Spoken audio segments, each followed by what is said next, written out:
Oke, semuanya kesempatan ini saya akan memberikan sedikit review untuk aplikasi inventaris sekolah atau aplikasi inventaris aset. Jadi aplikasi ini bisa digunakan untuk mengelola atau mendata aset atau inventaris yang dimiliki oleh sekolah, kantor, pondok pesantren atau instansi yang lainnya.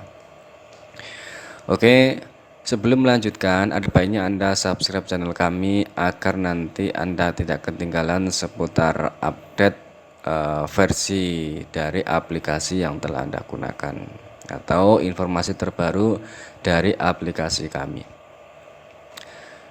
Di dalam aplikasi Simple Inventory atau aplikasi untuk mengolah aset ini ada beberapa fitur utama, yaitu ada menu inventaris. Di sini ada pengadaan barang atau input data barang. Kemudian di sini seperti ini. Kemudian yang kedua ada input tanah yang termasuk aset atau inventaris seperti ini. Kemudian di sini ada input gedung atau bangunan. Jadi ada tiga kategori, ada tiga kriteria atau kategori utama untuk aset atau inventaris ini, yaitu barang, kemudian yang kedua adalah tanah, kemudian yang ketiga adalah bangunan atau gedung ya. Pertama di sini adalah input atau pengadaan barang. Jadi semua barang yang masuk dalam aset atau inventaris yang dimiliki oleh sekolah atau pesantren atau instansi atau kantor nanti bisa kita inputkan di sini. Misalkan seperti ini, kita klik tambah. Kemudian kita masukkan kode inventaris seperti ini ya. Di sini kode inventaris, atau kalau kita pilih auto berarti seperti ini, nanti ada kode urut. Auto ini maksudnya adalah kode urut seperti itu. Atau nanti misalkan kita ingin membuat inventaris dengan beberapa kriteria, misalkan ya seperti ini. Misalkan kemudian seperti ini bisa, atau kita gunakan tanda strip saja seperti ini bisa. Nah seperti ini dengan beberapa kategori nomor seperti itu ya. Kemudian di sini kategori kita bisa pilih misalkan apa. Jadi untuk kategori nanti bisa kita tambahkan di menu master ya. Di sini ada menu admin, kemudian di sini ada menu master data. Di sini kita bisa menambahkan kategori. Jadi kategori apa saja nanti bisa kita tambahkan di sini. Misalkan klik tombol tambah, kemudian kita isi nama kategorinya. Misalkan di sini kategori perkakas seperti ini, keterangannya bisa kita isi atau kita kosongi saja. Nah seperti itu. Untuk mengubahnya kita bisa klik salah satu yang kita ingin ubah, misalkan perkakas, klik ubah lah seperti ini, baru nanti kita simpan ya. Atau kita bisa mengimportnya melalui menu Excel. Jadi misalkan kita sudah punya daftar dari kategori, nanti kita bisa mengimpor dari file Excel seperti ini ya. Kategori, kemudian master barang atau nama-nama barang bisa kita inputkan di sini. Misalkan nama barangnya apa, kategorinya apa, kita pilih di sini. Karena ini menggunakan combo box bertingkat ya. Jadi nanti ketika kita menginputkan di menu barang atau pengadaan barang, tinggal kita milih nama kategori dan nama barangnya seperti itu. Misalkan di sini saya pilih elektronik, nama barangnya misalkan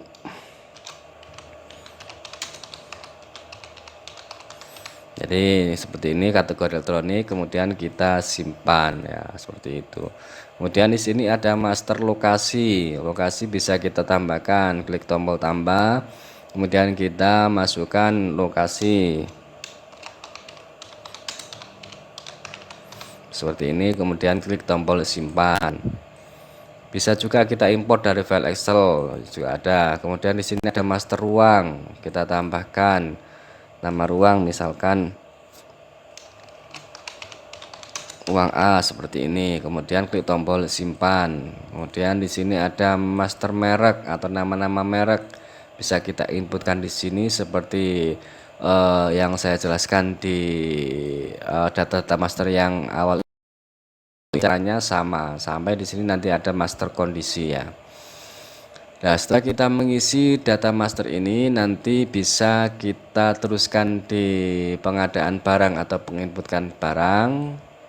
Kita klik auto, ini akan nomor urut otomatis. Gini di sini bisa kita tambahkan kode, misalkan seperti ini ya.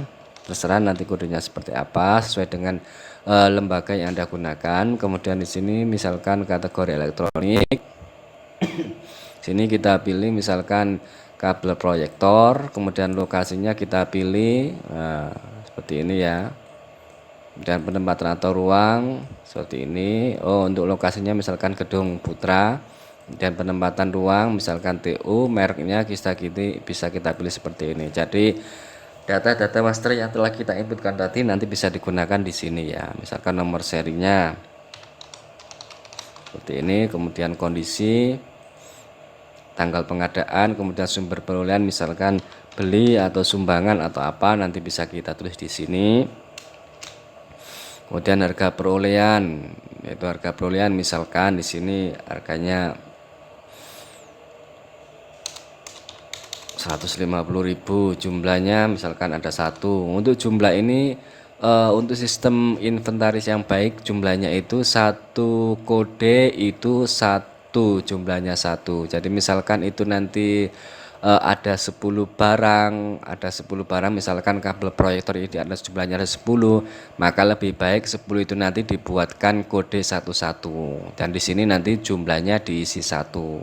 Itu lebih baik seperti itu. Atau misalkan Anda ingin yang lebih simpel lagi ya, bisa saja misalkan jumlah inventarisnya kabel proyektor ini jumlahnya 10, tapi di sini kodenya hanya satu, kemudian di sini nanti jumlahnya dikasih 10, itu juga bisa, tapi kurang baik. Lebih baik itu satu barang itu dengan satu satu barang itu dengan satu barang yang sama, itu sesuai dengan kodenya seperti itu. Misalkan ada 10 barang yang sama, berarti membuat 10 kode atau nomor inventaris, seperti itu lebih baik. Dengan jumlahnya nanti diisi satu. Kemudian di sini satuan, which is nilai residu atau nilai penyusutan. Misalkan nilai penyusutannya setiap tahun ya, itu misalkan 10.000 atau 1.000. Jadi terserah nanti sesuai dengan nilai penyusutan atau nilai residu dari barang itu, seperti itu ya. Nomor ekonomis misalkan 5 tahun. Kemudian keterangan kita kasih atau tidak, terserah nanti. Kemudian yang terakhir adalah tombol simpan seperti ini ya. Kemudian oh ya lupa, nanti Anda bisa menambahkan gambar di sini ya. Misalkan di sini tadi kabel proyektor kita ubah, kemudian kita open, kita kasih gambar misalkan ya, berproyektornya tidak ada gambar, saya gambar ini saja. Terlalu besar, kita cari yang lebih kecil, misalkan yang lebih kecil saya kasih gambar ini saja.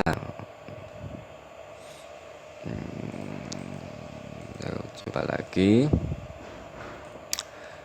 saya kasih gambar ini ya, lah seperti ini. Kemudian kita klik tombol simpan. Kemudian di sini kita bisa mengurutkan. Kita klik kodenya maka akan urut kode, kemudian kita klik nama maka akan urut nama. Nah, seperti ini. Jadi di sini kita bisa mengurutkannya sesuai dengan kriteria yang kita inginkan. Kemudian di sini kita bisa filter ruangan apa saja. Kemudian di sini kita bisa melakukan pencarian barang.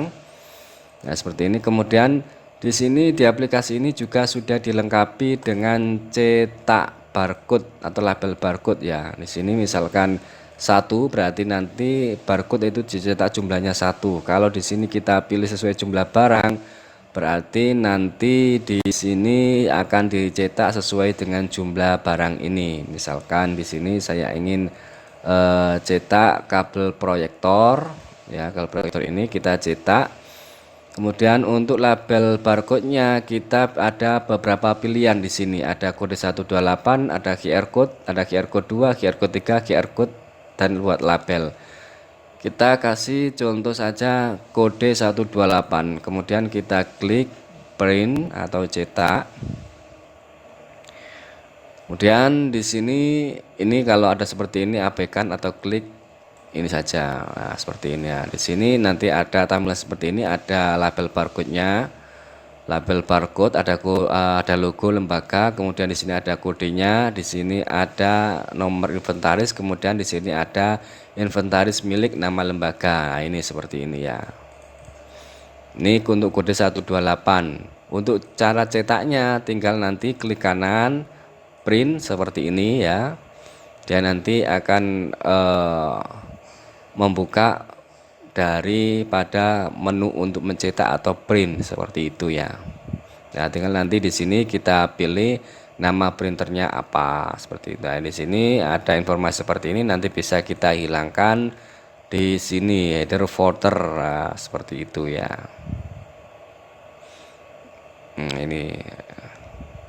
Ini pakai grafik, kemudian header and footer dihilangkan seperti itu. Nah, kalau pakai grafik berarti seperti ini ya. Nah, ini adalah contoh untuk QR code, contoh untuk kode 28, kemudian ada QR code. Jadi nanti labelnya nanti terserah Anda mau model kode 128 atau pakai yang QR code. Jadi nanti ada kelebihan dan kekurangan masing-masing. Nah, seperti ini. Ini QR code sini kalau nanti ini di-scan dengan menggunakan HP Android ya, nanti akan tampil informasi seperti kode barang, nama barang, lokasi. Nah, seperti itu nanti bisa ditampilkan ya. Kalau seperti ini nanti ditempelkan pada barang seperti itu. Kemudian di sini ada QR code 2. QR code 2 itu nanti hampir sama dengan QR code yang pertama, cuma nanti yang membedakan adalah value dari nilai yang ada di barcode itu. Jadi nanti ketika ini QR code ini scan dengan menggunakan HP Android, nanti akan ada data yang ditampilkan seperti itu. Kemudian di sini ada QR code 3. QR code 3 ini data yang ditampilkan lebih banyak lagi. Jadi ketika nanti di scan di HP Android, nanti akan menampilkan informasi dari barang yang di scan. Jadi nanti ada kode barang, nama barang, nah seperti ini ya. Kemudian yang terakhir adalah buat label. Buat label ini menggunakan apa ya? Kalau kita lihat di sini dia tidak menggunakan barcode atau apa, tapi di sini hanya menampilkan logo sama nomor inventarisnya saja seperti itu. Jadi nanti misalkan Anda ingin menggunakan label dengan menggunakan aplikasi ini, nanti bisa pilih jenisnya seperti itu. Di sini ya ada beberapa pilihan. Kemudian di sini ada import file Excel. Jadi misalkan kita punya data file Excel ya, file Excel sudah punya data file Excel, nanti bisa diimport ke dalam aplikasi. Caranya seperti ini, ketika buat template import terlebih dahulu. Jadi kita klik template import terlebih dahulu. Setelah itu nanti akan terbuka file Excel. Nah, di sini nanti ada file Excel seperti ini terbuka ya. Nah, di sini ada beberapa susunan kolom 1, 2, 3 sampai dengan umur ekonomis. Nah, ini nanti wajib kita isi nomor, kita isi misalkan datanya 10, berarti kita isi 1 sampai dengan 10. Misalkan jumlah datanya 10 ya kita isi 1 sampai 10 seperti ini. Kemudian nanti untuk kolom-kolomnya ini misalkan Anda sudah punya file Excel ya, kolom-kolomnya ini datanya bisa di copy paste ke sini, tapi syaratnya nanti harus susunan kolomnya itu harus mengikuti dari template ini. Misalkan di sini kolom pertama ada nomor, kolom kedua ada nomor kode inventaris, kita isi di sini. Kemudian nama barangnya, kategori, lokasi, luang, merek, nomor seri, kondisi, tanggal pengadaan, sumber perolehan, harga perolehan, jumlah, satuan, nilai residu, dan umur ekonomis. Jadi nanti bisa kita copy paste di sini punya file Excel Anda dengan catatan susunan kolomnya harus sama seperti ini, harus sama persis. Kalau tidak sama nanti tidak bisa diimport. Nah, misalkan nanti sudah punya, atau di sini saya contohkan saja ya. Misalkan saya, karena saya tidak punya file Excel, misalkan saya contohkan, saya tulis satu-satu di sini ya. Misalkan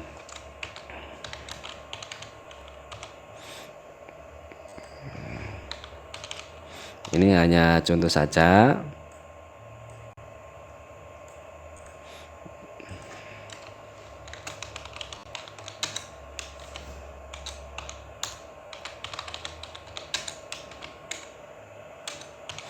Jadi untuk memudahkan saja di sini saya kasih seperti ini.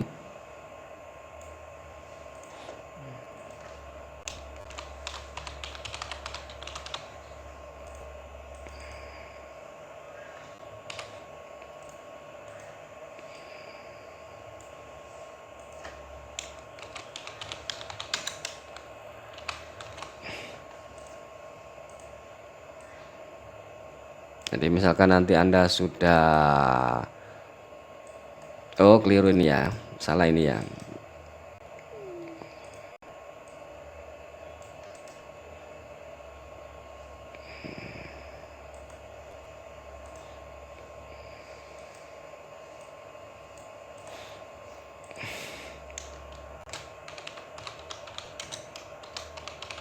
Misalkan seperti ini.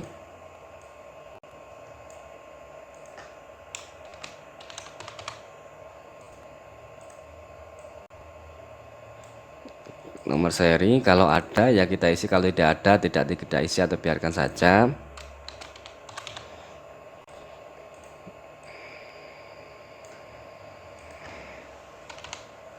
Ya, untuk tanggal harus kita isi dengan format tanggal ya. Terkadang kita lupa, jadi kita isi format tanggal, misalkan seperti ini. Nah, ini formatnya harus format tanggal.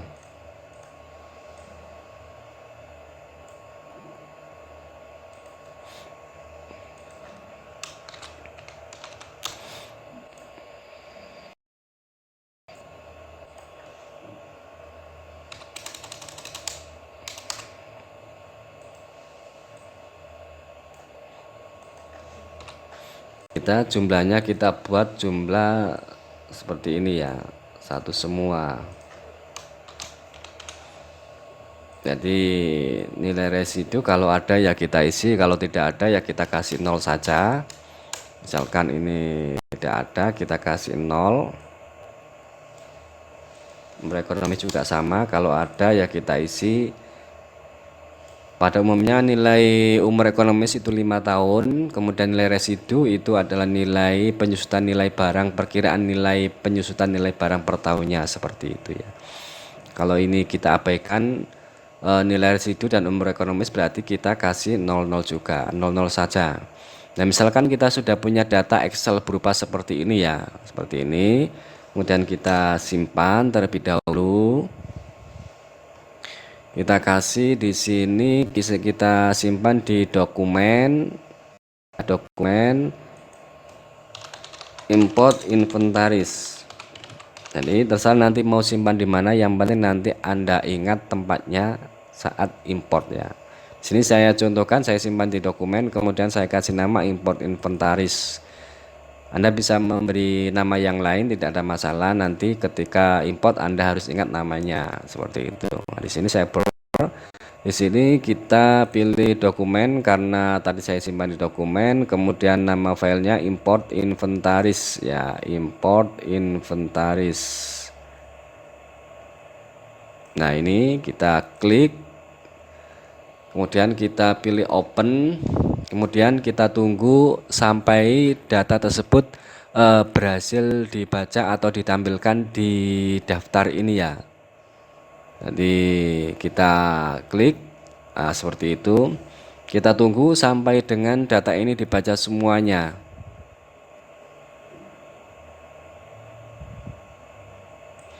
Seperti ini. Kalau sudah dibaca semuanya seperti ini, sudah cocok seperti ini ya.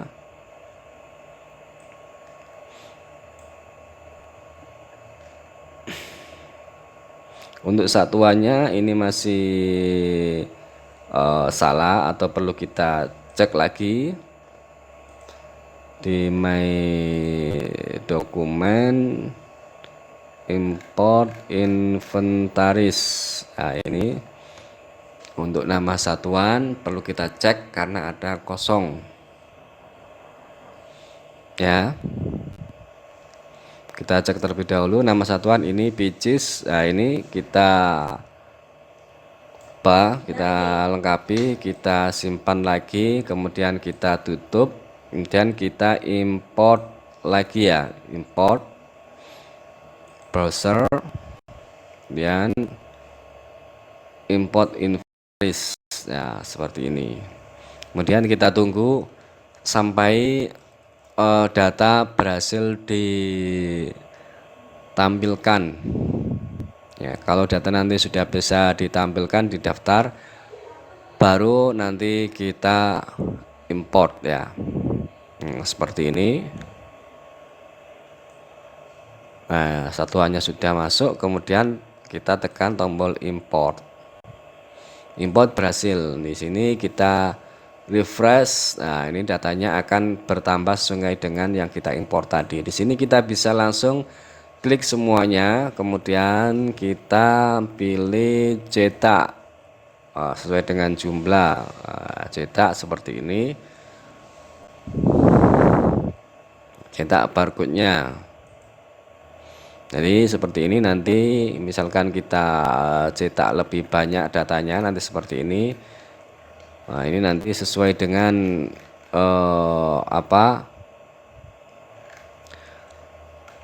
data yang Anda inputkan. Jadi kenapa ini ukurannya lebih panjang kemudian ini lebih kecil, itu karena dia itu memiliki kode ini ya, digit kodenya. Dia kalau semakin banyak itu nanti barcode-nya akan semakin panjang, semakin sedikit maka akan semakin kecil. Maka kalau bisa nanti untuk menggunakan kode inventaris itu jumlah digitnya itu sama. Seperti ini misalkan B125, B126 itu sama, maka nanti panjangnya akan menjadi sama seperti itu ya. Oke. Ini adalah menu pengadaan barang. Kemudian di sini kita bisa menginputkan inventaris yang berupa tanah atau aset berupa tanah seperti itu ya. Misalkan nanti bisa kita isi semuanya, mulai dari kode tanah, nomor sertifikat, nama milik, status, luas tanah, sumber perolehan dan lainnya. Nanti terakhir simpan.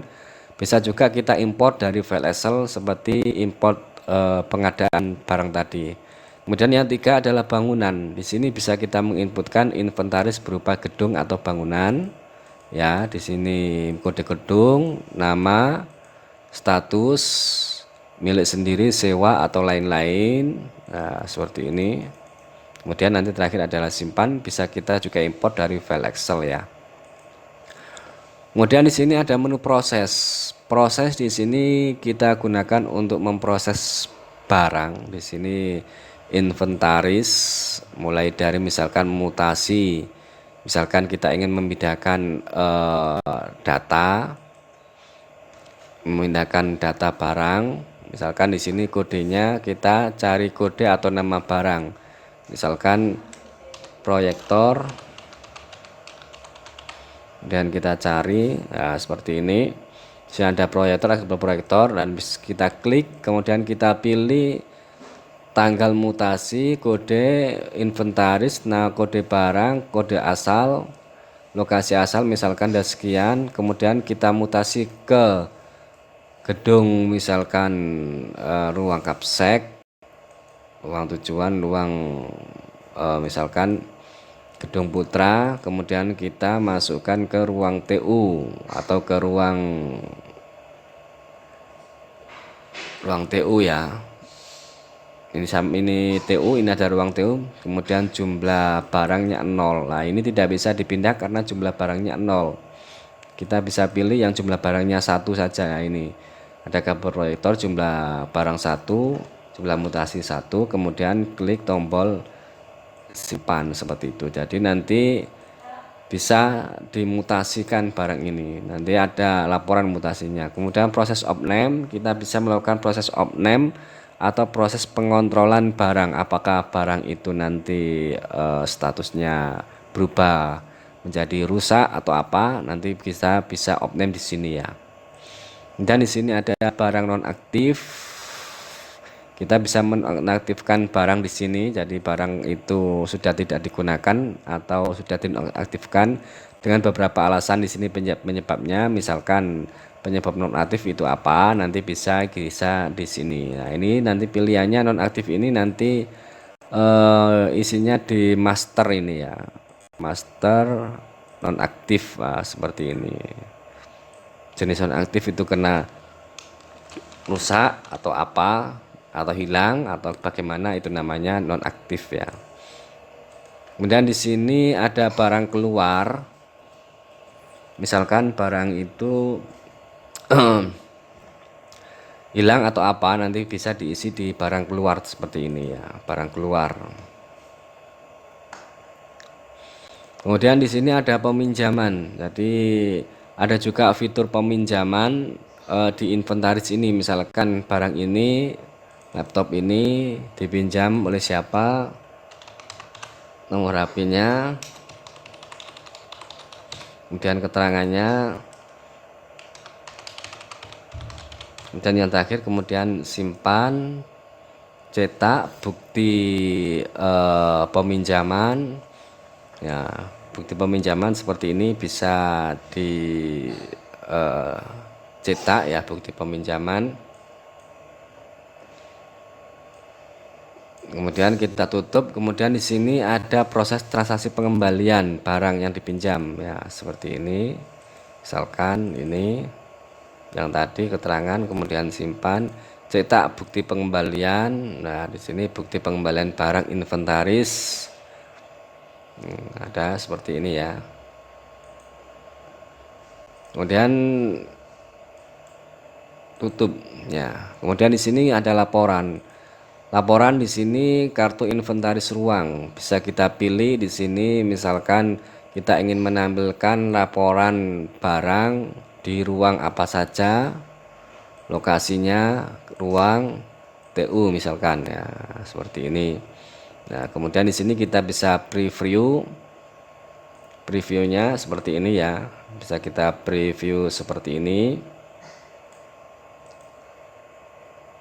Atau kita bisa tampilkan juga gambarnya sekalian. Nah, seperti ini. Nah, ini kalau gambarnya seperti ini ya. Nah, ini kalau seperti ini kosong, ini maksudnya belum ada gambarnya. Nah, ini yang ada gambarnya nanti tampil seperti ini gambarnya. Kemudian kita juga bisa ekspor ke file Excel. Kemudian laporan pengadaan barang. Di sini kita bisa pilih dari dari tanggal berapa sampai dengan tanggal berapa, kategorinya apa, nama barangnya apa, atau bisa kita pilih semuanya. Kemudian kita klik tombol tampilkan. Nah, seperti ini. Seperti ini. Nanti ada informasi nilai residu, umur ekonomis juga ada. Kemudian kita bisa klik preview. Nah, seperti ini. Di sini bisa kita tampilkan seperti ini ya, laporan pengadaan barang, kode inventaris, nama barang, merek, nomor seri, kondisi, tanggal pengadaan, sumber perolehan, harga, jumlah, total harga, nilai residu, umur ekonomis, foto atau gambar seperti ini ya. Bisa kita print langsung. Nah, seperti ini. Untuk orientasinya bisa kita pilih seperti ini, atau ini misalkan terlalu besar, kita bisa pilih persentase seperti ini ya, 90%. Kalau kurang kecil kita kasih 85% seperti ini ya. Tinggal nanti dicetak menggunakan printer yang Anda pilih atau Anda gunakan. Kemudian di sini ada lagi laporan barang. Seperti ini. Nah, seperti laporan keseluruhan barang. Dari laporan ini bisa kita filter mulai dari kategori, kita bisa memilih kategori apa saja, kita bisa filter nama barang apa saja, kita bisa filter lokasi mana saja, ruang mana saja, kita bisa filter kondisinya baik, rusak atau seperti apa, nanti bisa kita pilih di sini ya. Kemudian kita klik preview untuk mencetak seperti ini. Seperti ini ya. Kemudian include gambar ya, ini bisa ditampilkan gambar atau tanpa gambar. Kalau tanpa gambar seperti ini, nanti dia tanpa gambar ya. Tutup.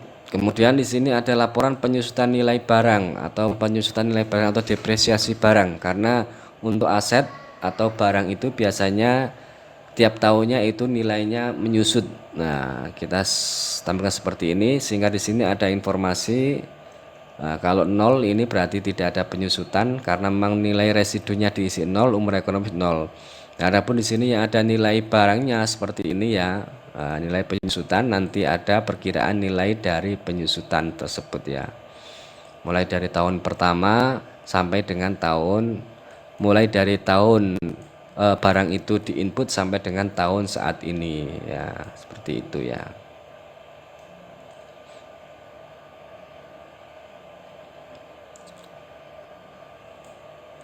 Jadi laporan penyusutan nilai barang atau aset seperti ini, nanti ada laporan seperti ini. Kemudian di sini ada laporan tanah, ada laporan gedung atau bangunan inventaris, laporan barang non aktif, laporan gedung non aktif. Kemudian di sini ada rekap nilai aset. Nah, di sini enaknya lagi di sini ada rekap nilai aset. Kategori tanah, jumlah item 0, nilai aset atau barang 000, kemudian kategori elektronik atau komputer 2, nilai barang sekian, elektronik ada 24, nilai barang sekian. Jadi total aset untuk saat ini, nilai aset untuk saat ini adalah 25 juta. Nah, seperti itu nanti. Jadi ada laporan nilai aset, perkiraan nilai aset untuk saat ini adalah 25 juta.